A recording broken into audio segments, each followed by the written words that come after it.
Maswera say all the members of Brethren in Christ Church in Harare district in Zimbabwe. Nasi musi wa 31 December 2023. Shoko ra Mwari rinoti Psalms 103 verse 2. Bless the Lord, O my soul. Do not forget all his benefits. Tinoda kutenda Mwari as individuals, as our congregations, district at large, zvataitirwa naMwari kutichengetedza kubva musi wa 1 January kusvikira 31 December nhasi. Vamwe takamborwara asi Jesu vakatiporesa. Vamwe takapinda munjodzi dzemotikari asi Jesu Mwari vakatinunura. Vamwe we were broke, seriously broke financially, but God blessed us with some finances. Zvakawanda zvandikataura, asi toda kutenda Mwari. Ndiri yese kuna Mwari. SeHarare district tinotenda chaizvo. Even my goals, mamwe district ekereke, we achieved them. All the glory be unto God. Taona mabasa enyu as some members of the Harare district, mabasa anobatika nemaoko. Tinotenda Mwari. Mwari ngaropafadze tichienderera mberi. Nhasi ndinoda kuti sezvo kwasara ma-hours mashoma, timbotarisa mugore ra2024. Gore iri rinoratidza kuti zvinhu zvichaoma, zvichagozha. Bamwe hatisati tambonzwa kuti kune climate change inopisa zvakadai. Kune heat wave. Hatisati tambosangana nokupisa kwakadai. And zvinoreva kuti even harvest yedu, we are not quite sure. Zvinoratidza nzara. Our economy in Zimbabwe, as you know, is not stable.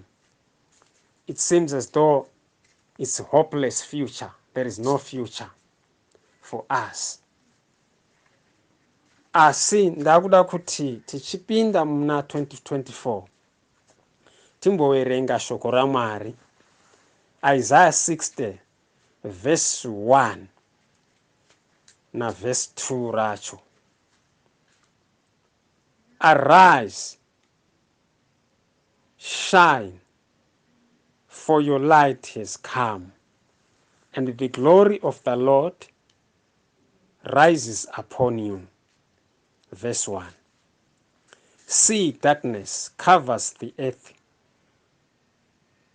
and thick darkness is over the peoples, but the Lord rises upon you, and his glory appears over you. Verse 1.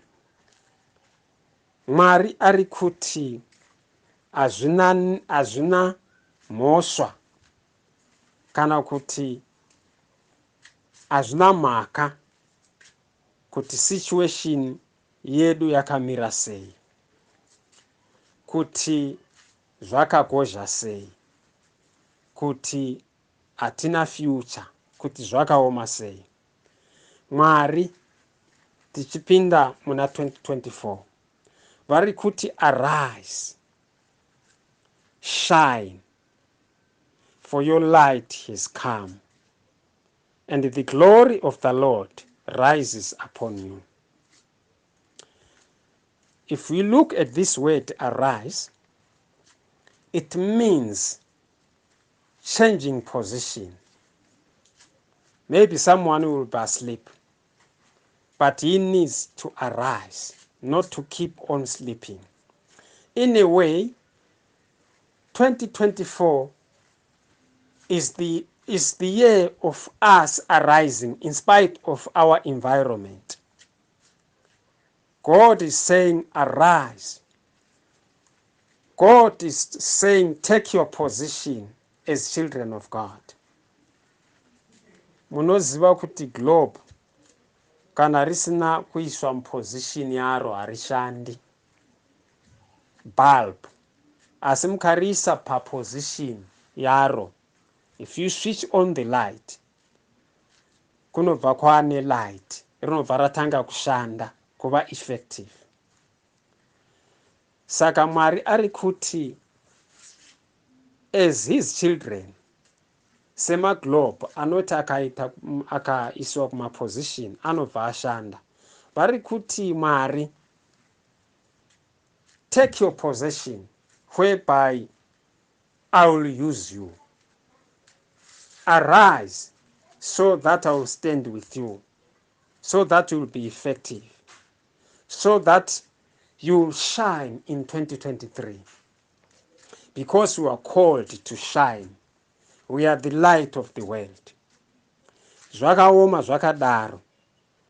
Mwari is expecting us to take our position and to shine, to show that we are children of God, to show the world that we are not ordinary people. Hands, arise and shine, for your light has come, and the glory of the Lord rises upon you. Verse 2, hands, see darkness. If we are looking 2024, tiri kuona kunge darkness chaiyo. Isaiah ari kuita kunge ari kuprofesaya gore ra 2024. Hanzi thick darkness. Darkness zvinoreva hopelessness, futureless. Asi Mwari ipapo ndoda kuti titarise like this. Vari kuti in this thick darkness, no matter how thick it is, vari kuti Mwari ndoda kuti vangu vana varatidze kupenya, varatidze light mudarkness iyoyo. In actual sense, what God means here, darkness ikavapo, it is where the light shows. Ndo light paine simba, inobva ita simba. In a way, as Christians, tikasangana nema-oppositions, tikasangana neuremu, ndo patino prosper in terms of our Christianity. Saka, what are we saying? We are saying that as we approach the year 2024, we have to arise. We have to take our positions. God wants to shine through us in this dark world. I cannot explain further. Tinoziva zvakuitika. Where is our future? Our marriages. Tiri kuzvionera toga madivorce ari kuitika. Tiri kunzwa nema-conflicts ari kuitika muma-marriages. Zvino affecta even kereke. Saka we are saying our future should be in the word of God, believing the word of God. Kuti, we are called to arise and shine. We are called to shine in the world. Toda kuti timbo namata, totenda Mwari, kuti vatisvitsa muzuva ranhasi. Ngatitendei tinamate. Baba Mwari, tinotenda kutisvitsa muzuva ranhasi 31 December 2023. Taakupinda mugore dzva. Tinotenda kuti paupenyu tinonamatira as individuals. Give us the grace to shine in 2024. nonamata nchinamatira mapastors, give us the grace to shine in 2024, even as churches, district at large. Lord Almighty, we allow you to have your own way. By your grace, make us shine. Make us shine in this world. Make us shine in Zimbabwe. Tinonamatira kuti vari murima Baba, tibatsirei, mutibatsire, so that if we shine, they come to the light. Tinotenda, tinodzorera mbiri kwamuri muzita raIshe Jesu, tichicrossa over muna 2024. We receive from you your blessings. Tinotenda Mwari muzita raJesu. Amen.